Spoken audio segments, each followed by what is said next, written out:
নমস্কার, আজকে জানাবো পশ্চিমবঙ্গ দেশ এবং বিদেশের বাছাই করা গুরুত্বপূর্ণ 30টি খবর। শুরুতেই দেখে নেব সংবাদ শিরোনাম।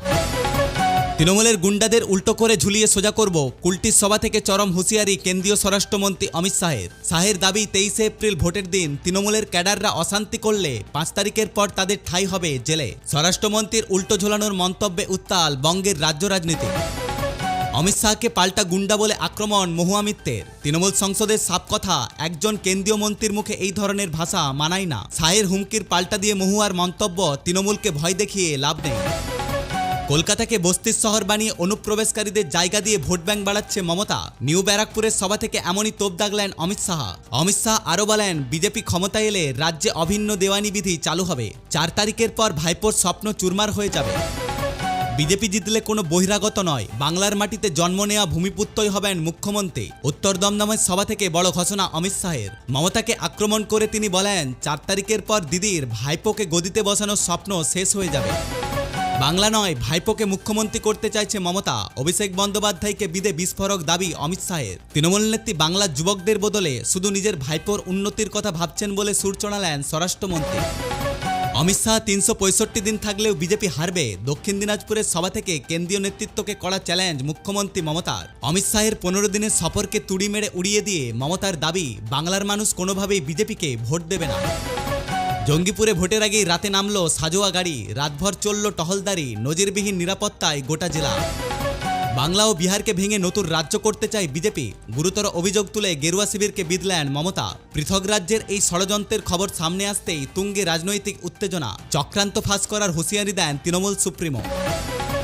রাম মন্দির গড়ার বিপক্ষে ছিলেন মমতা, হাওড়ার মঞ্চ থেকে আক্রমণাত্মক অমিত শাহ। অযোধ্যায় মন্দির নির্মাণ নিয়ে তৃণমূল নেত্রীর পুরনো বিরোধিতার কথা মনে করিয়ে দিয়ে প্রচার শেষ করলেন। কলকাতার হারানো গৌরব ফেরাবে বিজেপি। হাওড়া এবং উত্তর দমদমের সভা থেকে প্রতিশ্রুতি অমিত শাহের। দ্বিতীয় দফার ভোটের আগে শাহের বড় ঘোষণা।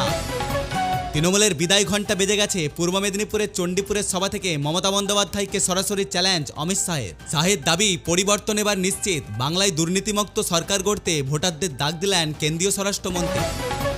শিল্পের একেবারে তলান্নিতে বাংলা, মমতার শাসনকালকে বিধে আক্রমণ যোগী আদিত্যনাথের। বাংলা সংস্কৃতির অবমাননার অভিযোগ তুললেন উত্তরপ্রদেশের মুখ্যমন্ত্রী। পাল্টা দিতে ছাড়েননি তৃণমূলও। যোগীর মন্তব্যকে বাংলা বিরোধী বলে কটাক্ষর জোড়াফল শিবিরে। আজ মহাযুদ্ধের প্রথম দফা, 16টি জেলায় 152টি আসনে ভাগ্য নির্ধারণ। আজ সকাল 7টা থেকে সন্ধ্যা 6টা পর্যন্ত চলবে ভোটগ্রহণ। 1468 জন প্রার্থীর ভবিষ্যৎ ঠিক করবেন বাংলার প্রায় 3,60,00,000 ভোটার। ভোটের ইতিহাসে বৃহত্তম নিরাপত্তা। মোতায়েন করা হয়েছে 2407 কোম্পানির কেন্দ্রীয় বাহিনী, প্রায় 2,40,000 জওয়ান এবং 2193টি কুইক রেসপন্স টিম নিয়ে বড়সড় পাহাড়ে মুড়ে ফেলা হয়েছে গোটা রাজ্যকে। এবার বুথে নজরদারি করবে কৃত্রিম বুদ্ধিমত্তা। বাংলায় প্রথমবার ভোটের নিরাপত্তায় ব্যবহার করা হচ্ছে এআই প্রযুক্তি। বুথে কোনো সন্দেহজনক গতিবিধি দেখলেই সরাসরি সিগন্যাল যাবে কন্ট্রোল রুমে। 8000-এরও বেশি বুথকে সুপার সেন্সিটিভ হিসাবে চিহ্নিত করেছে কমিশন। গতকালই শেষ হয়েছে প্রথম দফার ভোটের প্রচার। আজ মধ্যরাত থেকেই শুরু হয়েছে 48 ঘন্টার নীরবতা। নির্বাচন কমিশনের নির্দেশ অনুযায়ী রাজ্য জুড়ে জারি হয়েছে ড্রাইভ ডে। নিষিদ্ধ করা হয়েছে বাইক চালানো। ভোটের দিন পর্যন্ত কড়া বিধিনিষেধের ঘেরাটোপে বাংলা। আজ প্রথম দফায় মহাযুদ্ধ।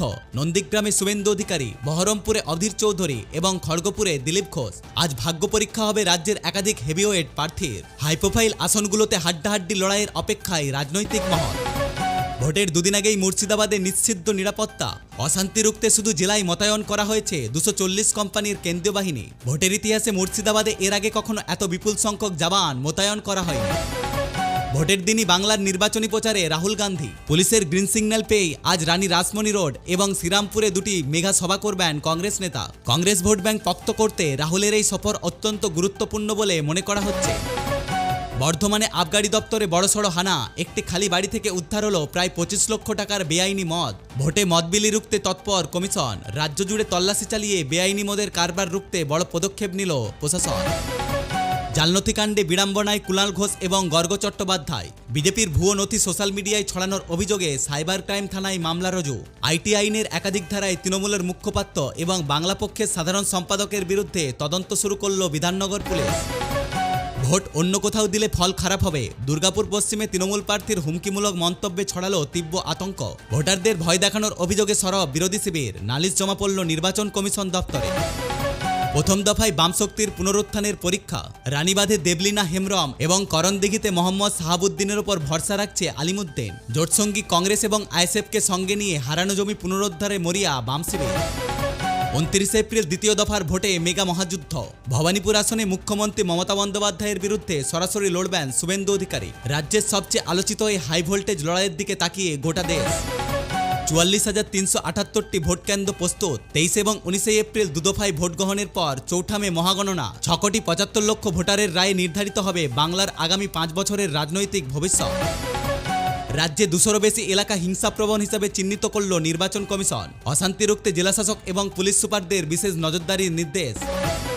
কাশীপুরে উদ্ধার বিপুল পরিমাণ বেআইনি মদ। ভোটের আগে রাজ্য জুড়ে পুলিশের বড়সড় ধরপাকড় অভিযান। বেআইনি মদ বিতরণ রুখতে শহর থেকে জেলা সর্বত্র নজরদারি আরও জোরদার করল নির্বাচন কমিশন।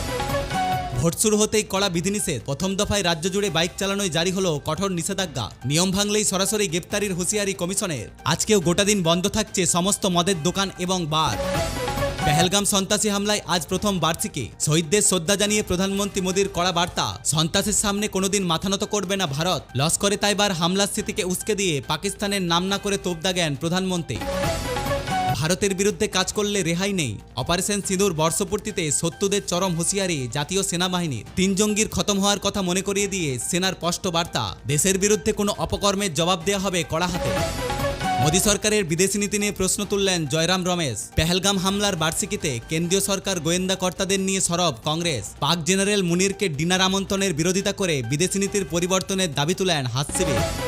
গরমে যাত্রীদের ভিড় সামলাতে 908টি স্পেশাল ট্রেন। গ্রীষ্মের ছুটিতে পর্যটন এবং ভোটের কথা মাথায় রেখে বড় পদক্ষেপ ভারতীয় রেলের। নিরাপদে যাতায়াত নিশ্চিত করতে বিভিন্ন গুরুত্বপূর্ণ রুটে চালু হচ্ছে এই বিশেষ ট্রেন পরিষেবা। ট্রাম্পের ঘোষণার কয়েক ঘন্টার মধ্যেই রণক্ষেত্র সমুদ্র।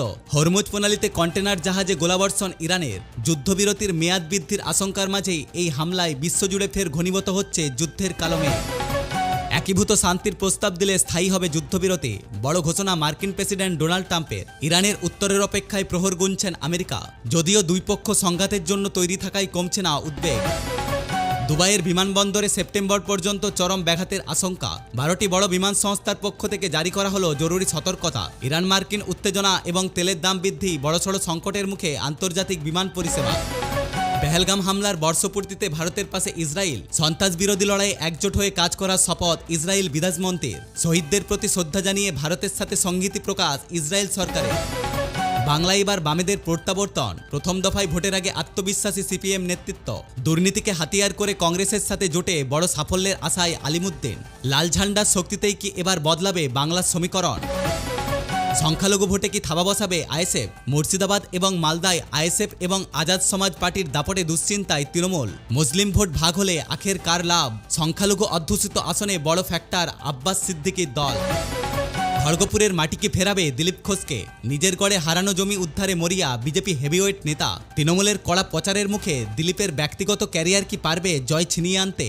নজর এখন সেই শহরে। তৃণমূলের সাংসদ মিমি চক্রবর্তীর বিরুদ্ধে 20 লক্ষ টাকার মামলা। পাল্টা আইনি পদক্ষেপের হুঁশিয়ারি অভিনেতা তনয়ের। ভোটের মুখে তারকা প্রার্থীর বিরুদ্ধে এই নয়া বিতর্কে বিড়ম্বনায় শাসক দল। শিলিগুড়িতে অমিত শাহের রোড শো। ডুয়ার্স জয়ের লক্ষ্যে উত্তরবঙ্গে ঝাঁপিয়ে পড়ল বিজেপি। গৌতম দেব বনাম শঙ্কর ঘোষের হাই ভোল্টেজ লড়াইয়ে কার দিকে পাল্লা ভারী? উত্তরবঙ্গ দখলের হুঙ্কার অমিত শাহের। শেষ মুহূর্তে সমীক্ষায় টানটান উত্তেজনা। তৃণমূল কংগ্রেস সামান্য এগিয়ে থাকলেও বিজেপির আসন সংখ্যা বাড়ার প্রবল সম্ভাবনা। সমীক্ষায় ঘাসফুল শিবিরে সরকার গড়ার পূর্বাভাস থাকলেও লড়াই হবে ইঞ্চি ইঞ্চি জমিতে। সংখ্যালঘু ভোট কার দিকে? তৃণমূল নাকি কংগ্রেসের? মুর্শিদাবাদে অধীর চৌধুরী বনাম মৌসুমী নূর দ্বন্দ্বে বাড়ছে পারদ। নিজের গড়ে সংখ্যালঘু ভোট ব্যাংক ধরে রাখতে দুই পক্ষই মরিয়া। উত্তপ্ত মুর্শিদাবাদের ময়দান। কাল শুধু বাংলা নয়, ভোটের উৎসব তামিলনাড়ুতেও। ডিএনকে বনাম আন্না ডিএমকে এবং বিজেপির মেগা লড়াই কাল। একই দিনে দেশের দুই বড় রাজ্যের বিধানসভা নির্বাচন নিয়ে দেশজুড়ে তুঙ্গে রাজনৈতিক উৎসাহ। ভোটের পরেও সরছে না কেন্দ্রীয় বাহিনী। সুপ্রিম কোর্টের নির্দেশ, এবার অনির্দিষ্টকালের জন্য মোতায়েন থাকবে জওয়ান। 2021-এর ভোট পরবর্তী হিংসার পুনরাবৃত্তি রুখতে নির্বাচন কমিশন এই ঐতিহাসিক কড়া পদক্ষেপ। বাংলায় ভালো ফল করবে কংগ্রেস। দমদমের মঞ্চ থেকে অমিত শাহের চমকপ্রদ দাবি। রাজনৈতিক বিশ্লেষকদের মতে তৃণমূলের ভোট ভাগ করার নয়া কৌশল অমিত শাহের। ভোটের লড়াই অমিত শাহ এবং কংগ্রেসের কার্ড নিয়ে জোর চর্চা রাজনৈতিক মহলে। প্রেমের প্রস্তাবের আড়ালে এই প্রেমিককে জীবন্ত পুড়িয়ে মারল প্রেমিকা। বেঙ্গালুরুতে রোমান্টিক সারপ্রাইজের আছিলায় ডেকে চোখ বেঁধে যুবককে নৃশংস খুনের অভিযোগ। প্রেমের প্রস্তাব এড়িয়ে যাওয়ার প্রতিশোধ নিতেই এই বর্বরচিত পথ বেছে নিল 27 বছর বয়সী তরুণী। এই নারকীয় ঘটনায় অস্বস্তিতে গোটা দেশ। এই ছিল আজকের বিশেষ এবং গুরুত্বপূর্ণ কিছু খবর। এই ধরনের নিরপেক্ষ এবং লেটেস্ট নিউজ সবার প্রথমে দেখার জন্য অবশ্যই আমাদের চ্যানেলটা সাবস্ক্রাইব করে রাখুন। ভিডিও ভালো লাগলে ভিডিওটিতে একটি লাইক করে দিন, কমেন্ট করে জানান আপনার মতামত এবং নিজেদের প্রিয়জনদের মধ্যে ভিডিওটা শেয়ার করে দিন। Take care.